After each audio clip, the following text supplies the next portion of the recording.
చలికాలంలో వచ్చే seasonal fruits గర్భిణీలు తినొచ్చా? గర్భవతి సమయంలో శరీరానికి సరైన పోషకాలు అవసరం. చలికాలంలో వచ్చే సీజనల్ ఫ్రూట్స్ గర్భిణికి సురక్షితమా కాదా తెలియాలంటే ఈ వీడియో చివరి వరకు చూడాల్సిందే. ఈ సీజనల్ ఫ్రూట్స్ గర్భిణికి పూర్తిగా సురక్షితమేనా? అవును. వాటిలో యాపిల్లోని ఫైబర్ మరియు విటమిన్ సి గర్భిణికి పేగు ఆరోగ్యాన్ని మెరుగుపరుస్తుంది, మలబద్ధకాన్ని నివారిస్తుంది. ఆరెంజ్, నారింజలో విటమిన్ సి ఉంది. ఇది శరీరాన్ని ఇన్ఫెక్షన్ నుండి రక్షించడానికి సహాయపడుతుంది. పపాయ, పసుపు మామిడి గర్భిణీకి మంచిదే, కానీ ముదురు పసుపు మామిడి తీసుకోవడం ప్రమాదకరం. కానీ పచ్చి మామిడి అజీర్ణం సమస్యలను కలిగించవచ్చు. గర్భిణీగా ఉండగా కొన్ని జాగ్రత్తలు తీసుకోవడం ముఖ్యం. పండ్లను కడిగి శుభ్రం చేసి మాత్రమే తినండి.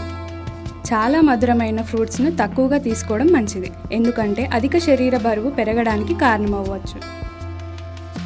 సీజనల్ ఫ్రూట్స్ గర్భిణీకి ఆరోగ్యకరమైన పోషణ అందిస్తాయి, కానీ వాటిని సరైన పద్ధతిలో సురక్షితంగా తీసుకోవడం చాలా ముఖ్యం. మరిన్ని విషయాల కోసం మా హాస్పిటల్ని సంప్రదించండి. మా అడ్రస్ అండ్ మొబైల్ నెంబర్స్.